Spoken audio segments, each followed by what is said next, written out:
У нас развлекательная программа, музыкальная пауза.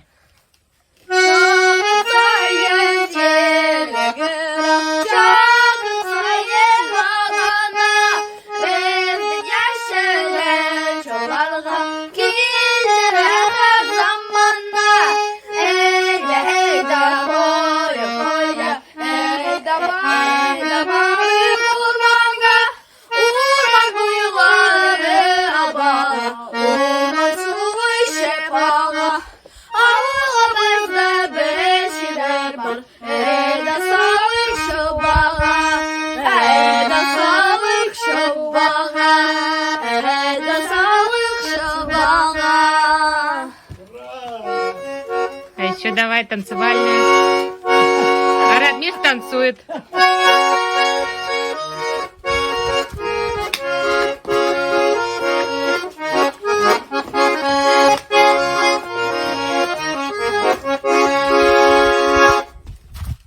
Молодец, еще.